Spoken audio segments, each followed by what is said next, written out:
Bismillahirrahmanirrahim. Assalamualaikum warahmatullahi wabarakatuh. Alhamdulillahirrabbilalamin. Pada kesempatan kali ini saya akan membahas mengenai asesmen yang telah saya lakukan, yaitu tentang tingkat depresi pada seorang lansia yang ditinjau dari kepribadian serta dukungan sosial. Sebelumnya perkenalkan, nama saya Faridatus Solihah, mahasiswa Psikologi Islam IAIN Salatiga. Video kali ini saya buat guna untuk memenuhi tugas mata kuliah Psikologi Kepribadian. Di video kali ini saya akan menyampaikan hasil dari asesmen yang telah saya lakukan.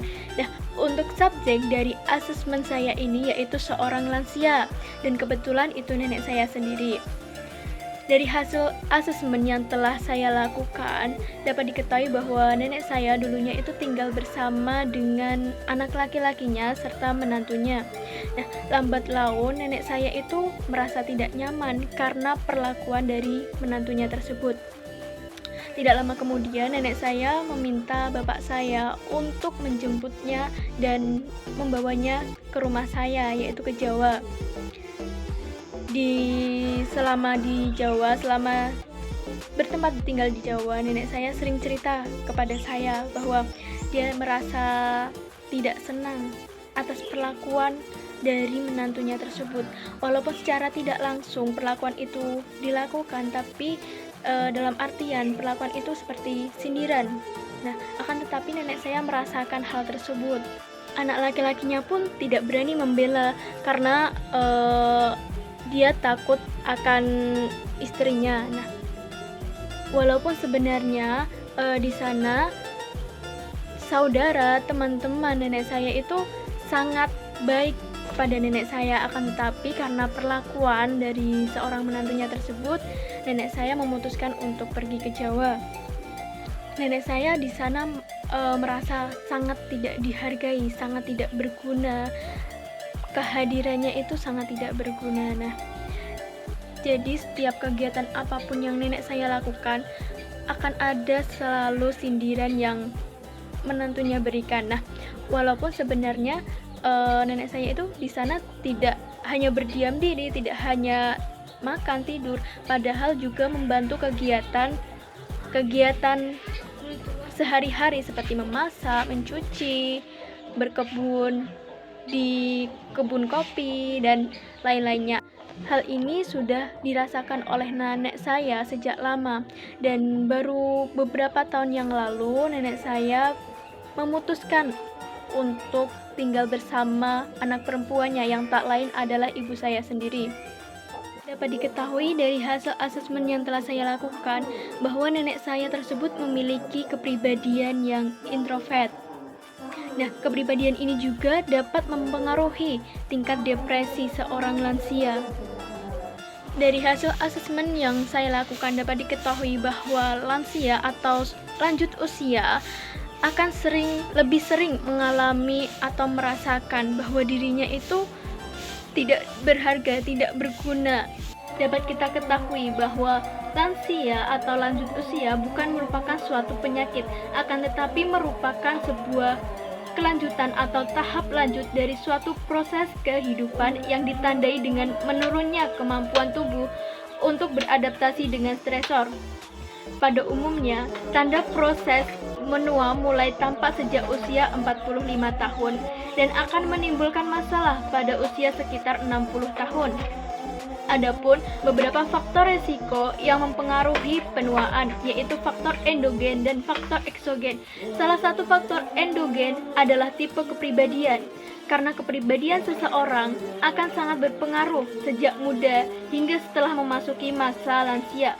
Sedangkan faktor eksogen adalah dukungan sosial yang akan menentukan ketentraman hidup seorang lansia. Seorang lansia yang tinggal berada pada lingkungan yang positif akan memberikan suatu kesenangan tersendiri karena sosialisasi di lingkungan yang memiliki tingkat usia yang sebaya. Rasa cemas pada seorang lansia merupakan hal yang wajar, akan tetapi kecemasan yang terjadi pada lansia dapat menciptakan mekanisme pertahanan yang negatif sehingga muncul sebuah depresi Terutama hal ini seringkali terjadi pada wanita. Pada lansia, depresi merupakan salah satu problem yang sering ditemukan. Depresi biasanya disertai dengan gejala rasa putus asa, rasa cemas, rasa tidak berharga lagi, gangguan nafsu makan yang berkurang, gangguan tidur yang susah untuk tidur, serta aktivitas lain yang beresiko pada percobaan bunuh diri. Depresi merupakan suatu gangguan afektif yang ditandai dengan hilangnya minat atau kesenangan dalam aktivitas-aktivitas yang biasa dilakukan sehari-hari dan pada waktu yang lampau. Terjadinya depresi pada lansia merupakan interaksi faktor biologis, psikologis, dan sosial.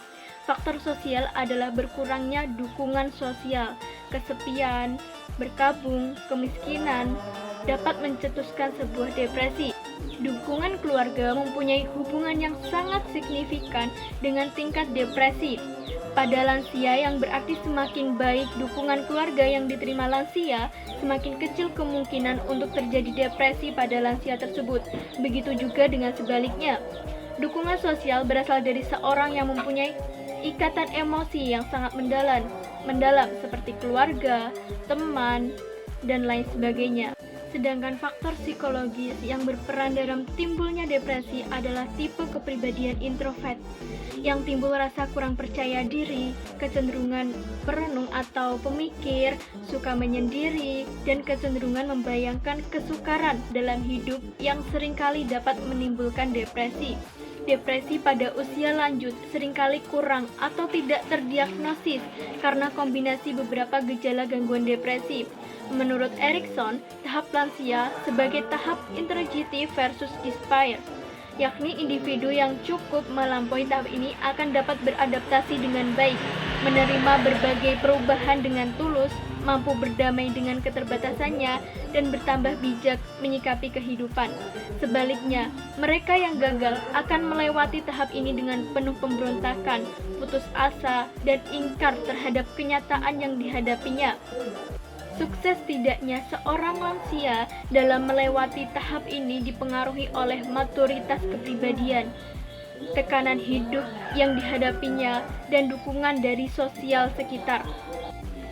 Hal yang dapat kita lakukan guna untuk mencegah atau mengurangi depresi pada lansia yaitu dengan cara mengembangkan persepsi diri lansia yang positif dan realistik sesuai dengan tipe kepribadiannya, mengatasi kesedihan dengan pendekatan yang hangat, menerima, dan empati, strategi pertahanan dengan pelaksanaan aktivitas-aktivitas sehari-hari dan evaluasi potensi diri lansia, menjalin sebuah hubungan dengan komunikasi yang terbuka, serta meningkatkan hubungan sosial yang berharga dengan mendukung respon adaptif lansia dan keterampilan interpersonal yang efektif. Sekian hasil asesmen yang dapat saya sampaikan. Kurang lebihnya saya mohon maaf. Wassalamualaikum warahmatullahi wabarakatuh.